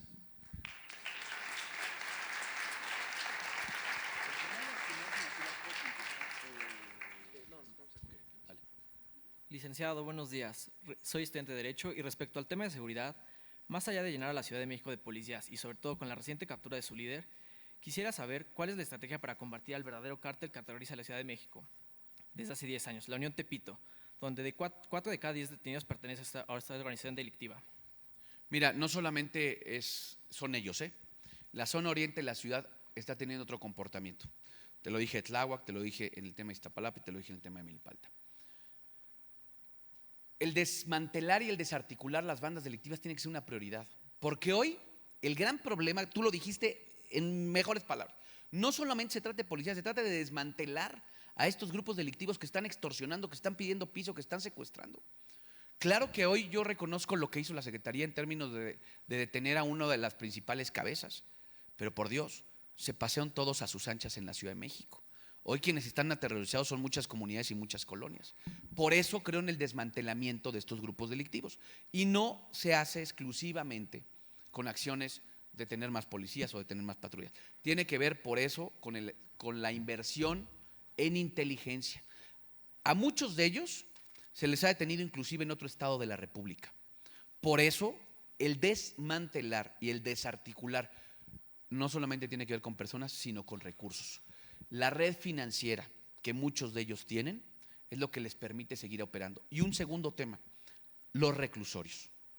Prácticamente ahí operan a sus anchas, tienen teléfonos. Lo que tenemos que buscar es que en esos reclusorios realmente sean centros de readaptación social y quienes son parte de estos grupos delictivos no estén en los penales de la ciudad, se vayan a los penales de máxima seguridad, porque muchas de las ejecuciones de esta ciudad las ordenan desde los reclusorios. Por eso coincido contigo que el gran cáncer de esta ciudad se volvió los grupos de crimen organizado, porque participan en la tala, porque participan en el cobro de piso, porque participan en el secuestro, porque participan en la trata de personas. Entonces, ahí, ese es uno de los puntos medulares, por eso este asunto de abrazos, no balazos, no creo en ello.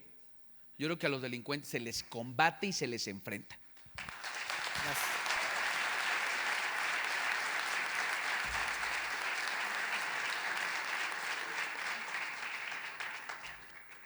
Hola, muchas gracias por este espacio. Primero, mi nombre es Montserrat Martínez, soy estudiante de Relaciones Internacionales de tercer semestre. Las propuestas presentadas aquí y durante su campaña requieren una inversión importante en diversos rubros. ¿Con qué fondos se dará su realización para que verdaderamente se cumplan? Bien sabiendo que en México aproximadamente solo el 16.18% de la población económicamente activa y el 27.5% de las personas morales pagan impuestos regularmente. Mira, yo comenté hace ratito que me preguntaban sobre el agua, las fuentes de financiamiento. El presupuesto público es una de ellas, pero no hay presupuesto público que alcance, aunque aquí les vengan a decir otra cosa, Necesitas forzosamente buscar esquemas, sobre todo en términos de infraestructura. La supervía que ustedes, o que muchos de ustedes toman todos los días, es una asociación público-privada, por aquello que les digan, en contra del neoliberalismo, se creó y por supuesto funciona. En términos de infraestructura hay que buscar también esquemas público-privados. Segundo, las bancas de desarrollo. Las bancas de desarrollo tienen el potencial de financiar proyectos, por ejemplo, como el del agua. Hace prácticamente estaba en intercampaña y fui a Nueva York. Y fui precisamente a platicar con gente del BID, porque estoy pensando en cómo vamos a fondear y cómo vamos a darle viabilidad a estos temas que me comentas. Ojo, la ciudad también tiene la posibilidad, voy a hablar de algo que se fue al Tren Maya. 7,000 millones de pesos de la ciudad se fueron al Tren Maya. Cuando, si me dijeras, oye, la ciudad está a todo dar y no hay necesidades, pues, pero no puedes tú estar destinando gasto público o recurso público de la ciudad a obras faraónicas que nada benefician a la Ciudad de México. Entonces, por eso hablé de una reingeniería del presupuesto, por eso hablé de fondearlo a través de bancas de desarrollo y también por eso hablé que en términos de infraestructura, hacer alianza con la iniciativa privada. Gracias.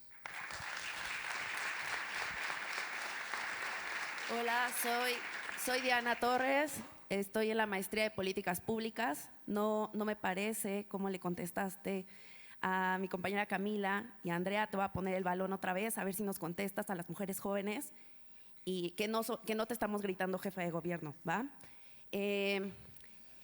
Tu alcaldía está repleta de iconografía de la familia BJ, una familia heteropatriarcal, una familia única. Como mujer diversa de la Ciudad de México, te pregunto, ¿qué vas a hacer para incluir a todos los tipos de familia? A las lesbomaternidades y a todo el tipo de mujeres, hombres trans, mujeres trans. Dinos qué es lo que vas a hacer. De nuevo el balón ahí, Santiago. A ver, primero decirte que todas esas imágenes, el día 1 se cambiaron, Por supuesto que hubo, y te lo digo tal cual, se corrigieron. En los parques de Benito Se corrigieron. Juárez. Inclusive nosotros ocupamos el concepto de familias BJ. ¿Por qué? Porque a mí me parece que es incongruente y en ese sentido cuando se pusieron, que no las puse yo, es decir… Pero eras tú el alcalde. Por eso lo corregimos. Porque también cuando tu equipo de trabajo se equivoca hay que corregirlos. Y por eso también lo que tú decías, qué respeto, qué cuidado.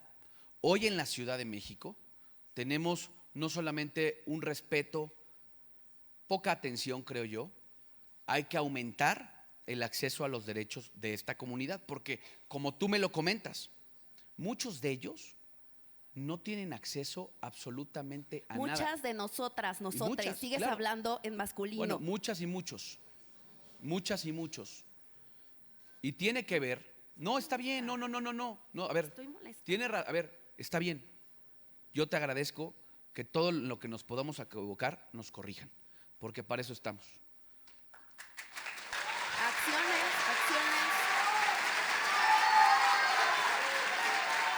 Gracias. Y las acciones. Voy. Soy la tercera que te pregunta. Perdón, no te escuché. Perdón. Tus acciones. Por eso tengo que gritar, no me escucha. Por eso. Perdón. Soy la tercera que te pregunta las acciones concretas. O me vas a callar como Ana Villagrán. No. Ejerces violencia política en razón de género. Es una diputada joven, ambientalista. Pero nadie está diciendo. Y te Es está que denunciando estamos también por mezclando violencia cosas. política de género. Lo que le platiqué es garantizar accesos a servicios de salud. No tienen garantizados, se los puede. Mira, te invito, vamos a hacer una cosa.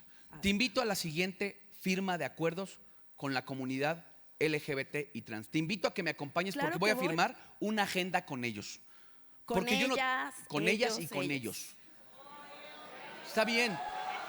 Con ellas, con ellas, con ellos y con ellas.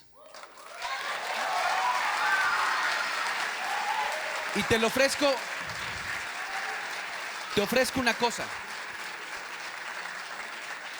Ayúdame a revisar la agenda. Te cambio el balón. Ayúdame a revisar la agenda.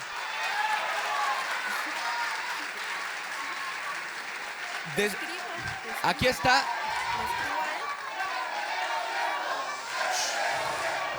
Comunidad. A todos los compañeros les pedimos respeto para que todos los demás puedan plantear sus preguntas. De favor. Yo le pido a Emilio. Emilio me está ayudando en todo el tema de derechos humanos. Emilio Álvarez y Casa. Que podamos contigo, que nos acompañes y que nos ayudes a redactar la agenda para ellas, para ellos y para ellas. No seas malita, no te vayas a la fila. Aquí está el senador para que puedan intercambiar teléfonos, porfa. Sí, lo conozco. Ah, bien, Soy gracias. una mujer de la diversidad, conozco. Gracias. ¿Quién trabaja?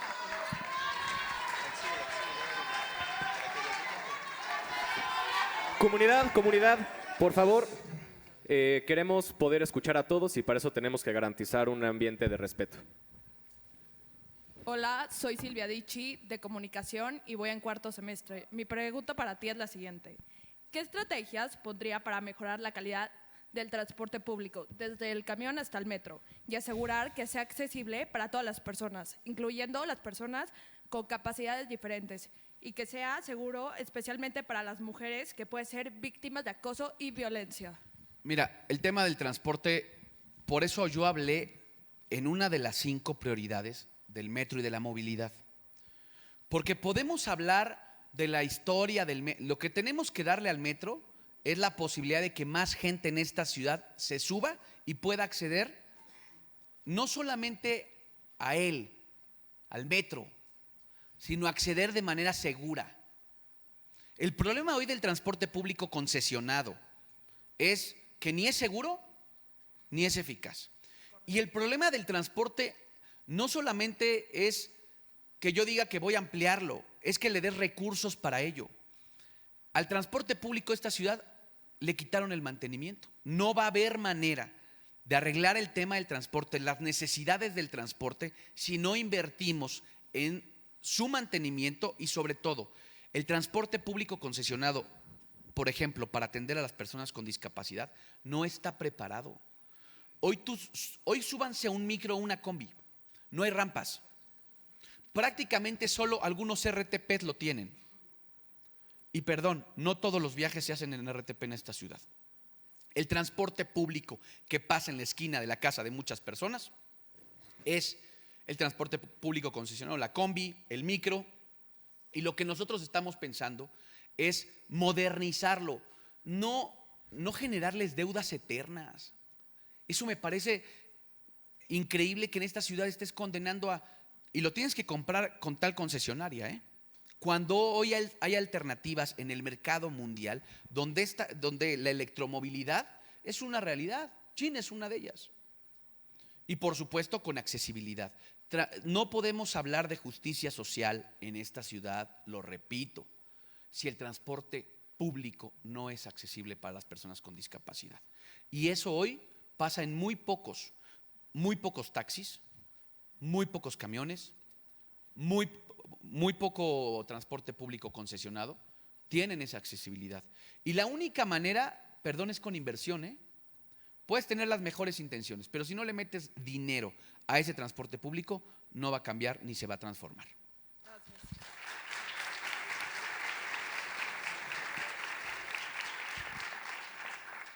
Hola Santiago, soy Emilio Soriano de Comunicación en cuarto semestre.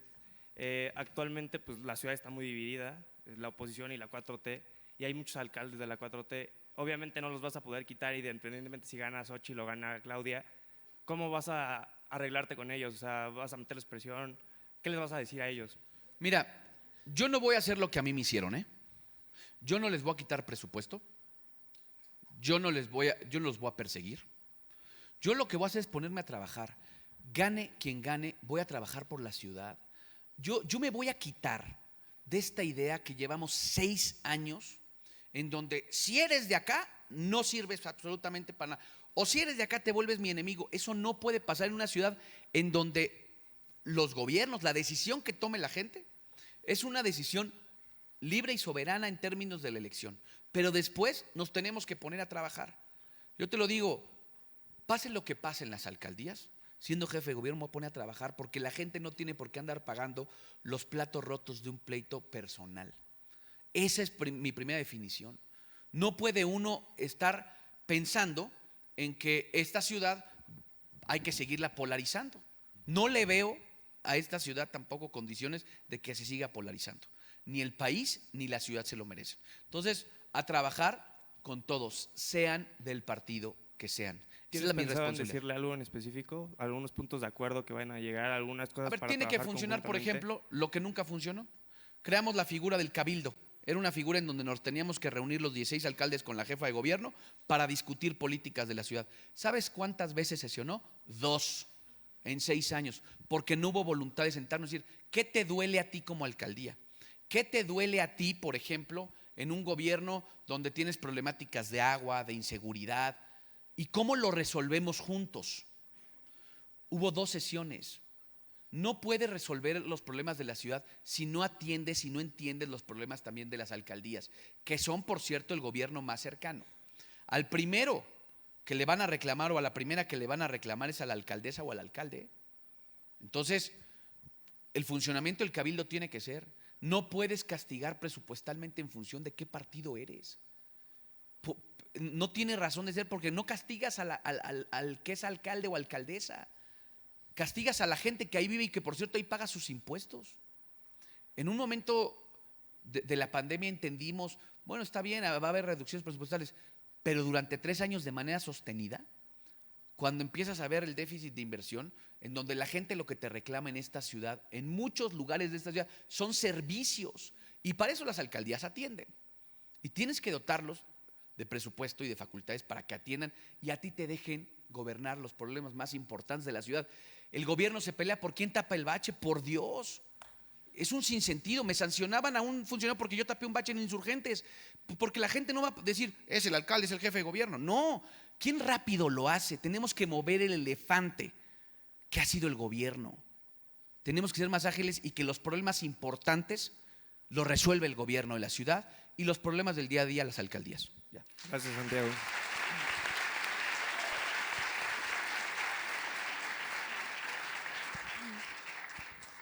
Buenos días, me presento.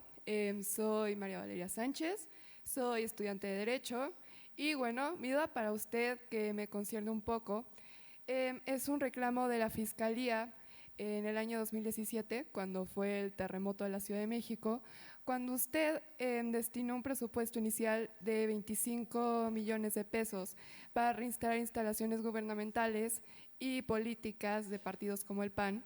Sin embargo, aquí un empleado que prefirió ahora sí que tapar su nombre, dice que 10 millones de pesos fueron desviados y que estos 10 millones de pesos no fueron ni remunerados hacia los trabajadores ni rendidos hacia ningún tipo de cuentas. Solo 15 millones de pesos fueron utilizados para estas obras de restauración. Entonces, Por no favor, sé trata de usted mantener qué tu pregunta piensa. breve. Yo en 2017 no era alcalde, yo era diputado federal. Yo no podía administrar recursos porque yo llegué hasta octubre del 2018 a la alcaldía. Lo que sí te puedo decir es que se creó un fondo de reconstrucción por parte de la Ciudad de México y hoy hay gente, después de 6 años, después de 7 años, que no ha regresado a su casa. Ese sí es un grave problema. Hubo recursos de la Ciudad de México etiquetados para todo el tema de reconstrucción y hoy sigue gente sin regresar cuando prometieron, dijeron que en 3 años iban a regresar todos a casa. Hoy hay gente que no recuperó su vivienda.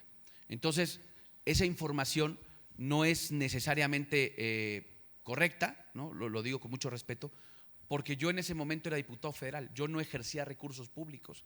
Yo llegué a la alcaldía prácticamente 2018 y por supuesto todo el fondo de reconstrucción lo ejerció la Comisión de Reconstrucción de la Ciudad de México. Todo el tema inclusive de reconstrucción de viviendas, Grupo Carso hizo un gran esfuerzo porque muchos de los edificios, por ejemplo, como el de la calle de Morena en Benito Juárez, lo reconstruyó Grupo Carso, no lo reconstruyó el gobierno. Y te pongo el ejemplo de los inmuebles que se dañaron. Y posteriormente, nosotros tenemos un edificio público que sufrió daños. Ese edificio público tuvimos recursos hasta el 2021, porque ¿qué creen? La alcaldía paga un seguro y no quisieron darnos el dinero para el seguro, para reconstruir un edificio en el que trabajan 5,000 personas. Hoy en día, afortunadamente, no hicimos lo que hicieron otros, de demoler, sino se reconstruyó, se reforzó, esa es la palabra correcta. Pero el problema de la reconstrucción es mucho más grave. Se permitieron pisos de más con la justificación de que los iban a vender para un fondo de reconstrucción y que se pagara lo que no está vivienda. Yo pregunto, ¿dónde están muchos de esos departamentos que administra hoy Servimet? ¿En dónde quedaron? ¿Quién se los quedó? ¿A quién se los vendieron? O si los vendieron, o si nada más los están ocupando, pues para sus clientelas. Cuando hay un problema real de vivienda en la Ciudad de México. Nosotros, te lo digo, queremos y tenemos una junta pendiente con los afectados del sismo del 17, porque queremos regresarle la vivienda a todos ellos. Claro. 7 años pasaron y les prometieron que en 3, y había recursos públicos para ello. Entonces, no podemos seguir pensando en que en esta ciudad la gente que perdió todo en el 2017 prácticamente se quede sin nada 7 años después. Me parece que es lo menos transparente y lo menos equitativo. Muchas gracias. Muchas gracias.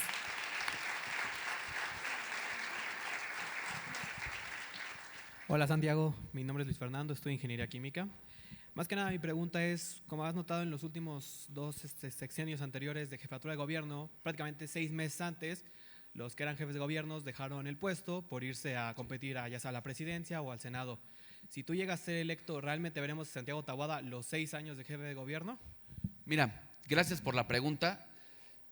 Yo llevo 20 años de mi vida en esto. He sacrificado, se los digo personalmente, yo estoy abocado a ser jefe de gobierno. Yo sé que muchos se empiezan a decir, ¿y si ganas la ciudad? Miren, gobernar es una actividad muy desgastante, en lo personal. Yo tengo 2 hijos chiquitos. Ha sido muy difícil para mí retomar mi convivencia con ellos. La alcaldía te absorbe y el gobierno de la ciudad te absorbe mucho más. Yo no quiero distraerme porque el gran éxito de los gobiernos creo que ha sido no distraer tu atención. Porque ¿qué le pasó a la ciudad? A los 3 años de este gobierno ya se estaba pensando en la presidencia y por eso pasaron las tragedias que pasaron en la ciudad, porque dejó de priorizarse los problemas de la ciudad. Miren, tengo 38 años, puedo hacer un muy buen gobierno y después reinventarme. Estudié, puedo hacer otra cosa en mi vida. Yo sí quiero ser un jefe de gobierno de tiempo completo, porque estoy dedicado en cuerpo y alma a resolver las cosas de la ciudad en la que vivo, en la que viven mis hijos. Entonces, yo agradezco mucho tu pregunta y te la contesto con sinceridad. No veo hoy esa posibilidad de distraerme, porque he dejado tanto por esto que sería un grave error distraerme cuando lo que necesito es cumplir. Yo quiero volver a venir a la Ibero, a lo mejor ya no con ustedes porque ya habrán acabado la carrera, espero, ¿no? que así sea, con otra generación seguramente, pues, pero volverles a decir, oigan, lo hicimos bien, ¿se acuerdan de cuando venimos? Bueno, se acuerdan otras generaciones. Y poderles a decir, cumplimos y lo hicimos bien. Y va a haber errores, ¿eh? Les los quiero anticipar, no soy todólogo. Eso sí, miren, el gran problema de este país es que se pensó que una sola persona iba a arreglar los problemas. Y nos salió muy caro. Nos salió muy caro que una sola persona dijera, Tren Maya, aeropuerto, adiós apoyo a los refugios. Eso nos salió muy caro, no pienso hacer eso. E insisto, yo quiero dedicarme 100% al proyecto que más inversión en tiempo en vida he hecho en mis últimos 20 años y es ser jefe de gobierno a tiempo completo. Muchas gracias. Gracias, Santiago.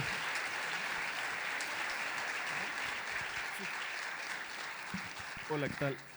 Buenos días, candidato. Soy Darío Martínez, estudiante de Relaciones Internacionales de primer semestre. Mi pregunta va dirigido al tema de la corrupción. Es sabido que dentro de la Secretaría de Seguridad de la Ciudad de México hay incluso cruces en la Ciudad de México que tienen un precio entre los policías. Se sabe cuánto dinero se le puede extorsionar a un ciudadano en el día a día. Entonces, quiero saber cuáles van a ser sus acciones concisas para evitar que la policía de la Ciudad de México extorsione a los ciudadanos con fin de obtener lucro. Yo decía hace un rato el tema de capacitación, pero también el tema de tecnología. El gran problema es que hoy en la ciudad, 2024, te sigue parando un policía para multarte.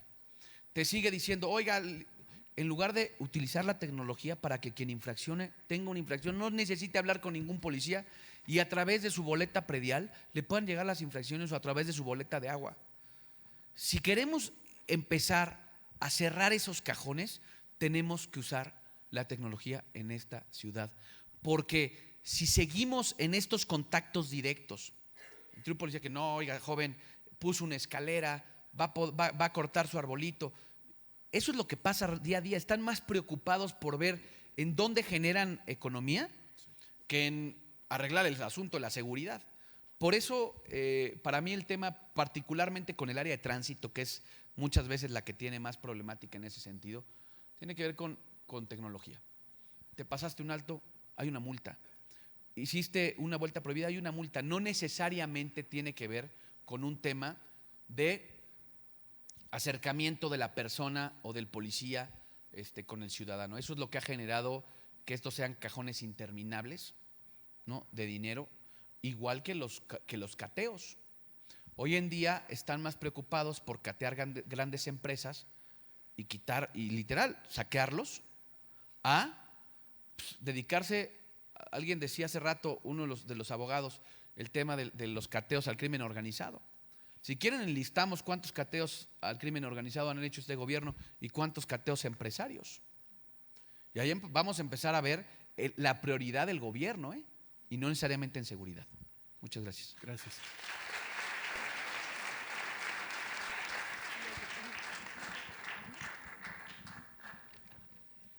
Hola, buenos días, candidato Taboada. Primero que nada, muchas gracias por estar acá. Me presento, mi nombre es Samantha Hernández, estudiante de filosofía, y honestamente su propuesta sobre salud pública me parece muy importante porque, como menciona usted, la salud es un derecho que todo mexicano debería de gozar y tristemente no es así. Perdón, pero el espacio es para preguntas. Perdón, ok, perdón. Sí, perdón.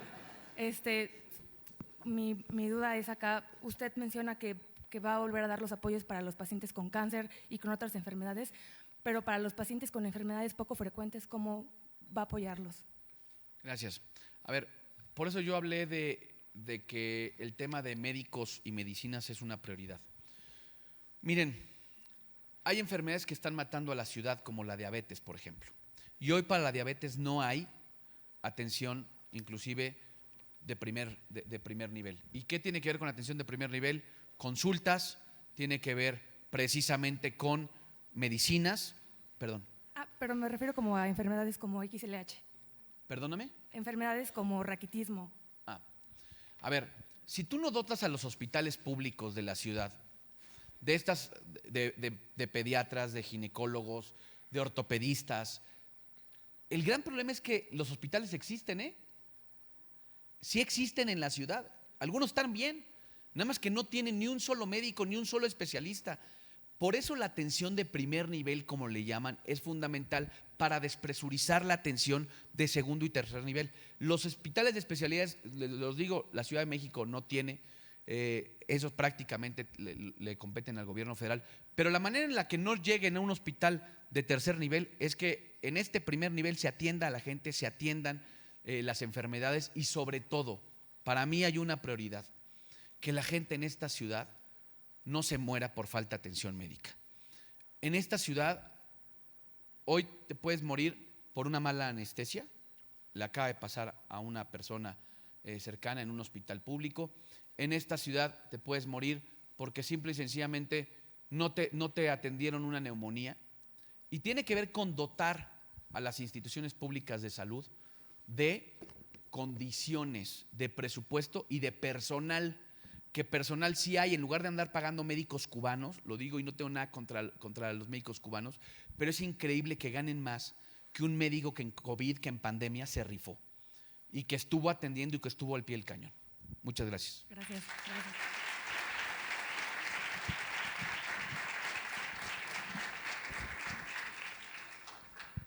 Esta va a ser la última pregunta.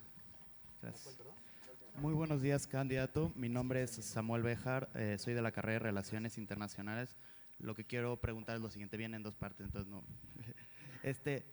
Estos encuentros estaban pensados para que la comunidad y tú platicáramos de forma honesta. Entonces, ¿por qué permites que los grupos juveniles de los partidos que te postulan acarreen estudiantes para echarte porras e incluso para señalar a otros estudiantes que puedan ser críticos a tus posturas? Y antes de que me digas que no es cierto, te pediría que fueras honesto porque tenemos la evidencia de esto, de los mensajes de la presidenta de las Juventudes Priistas pidiendo nombres de perfiles problemáticos.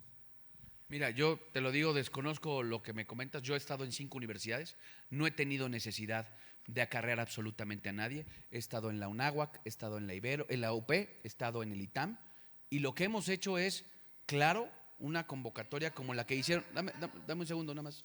Denme un segundo nada más. Invitar, hay mucha gente que se ha sumado a este proyecto y que estudia aquí en la Ibero. Me parece que no es ni un delito invitar porque afuera les pidieron una credencial. Afuera les pidieron una credencial para entrar.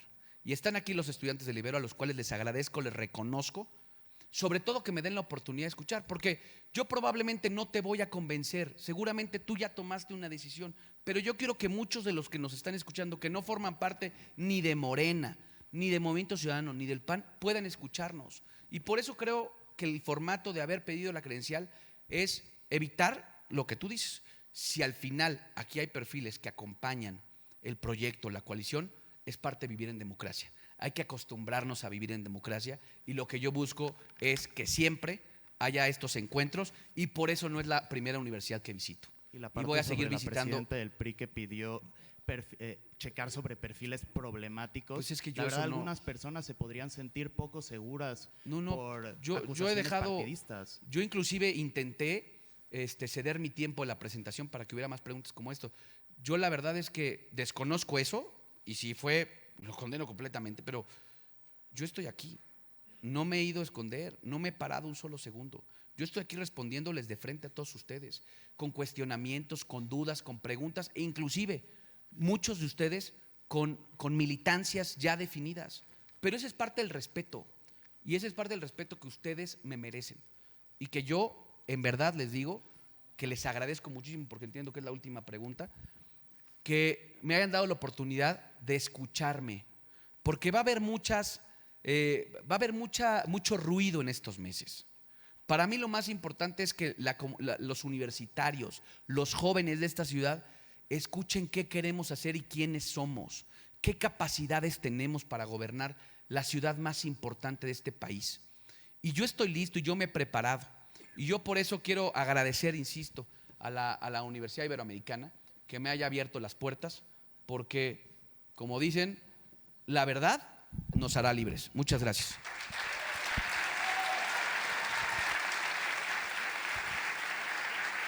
Con esto cerramos el espacio de micrófono abierto. Para terminar nuestra conversación contigo, Santiago, te ofrecemos los últimos 10 minutos para que puedas compartir un mensaje de despedida. Gracias. Pues quiero agradecer mucho, fue un gran ejercicio, sobre todo muy respetuoso. Así es vivir en democracia, respetándonos, entendiendo que somos distintos. Pero yo les quiero decir, y con este mensaje me quiero despedir porque sé que tienen clase, que no duden, que queremos construir, porque esos son nuestros resultados, el mejor gobierno que haya tenido esta ciudad. Quienes llevan 27 años no lo pueden decir. 27 años, ustedes todavía no nacían. Y el jefe de gobierno, Martí Batres, ya vendía leche contaminada en la ciudad. Lo que yo les quiero invitar es a que reflexionen, a que vean realmente quiénes y qué somos, y que nos den una oportunidad para que en la ciudad las cosas cambien para bien, avanzar, reconocer lo que se hizo bien, pero corregir las desigualdades tan profundas de la ciudad. En verdad, les agradezco mucho. Muy buenas tardes a todos, buenos días todavía, y me dio un gusto estar aquí en la Universidad Iberoamericana. Muchas gracias.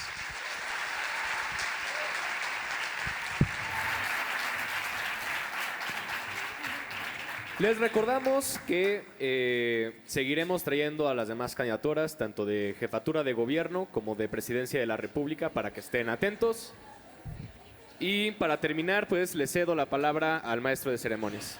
Agradecemos la presencia de Santiago Taboada, candidato a la jefatura de gobierno de la Ciudad de México por la coalición Va por la Ciudad de México.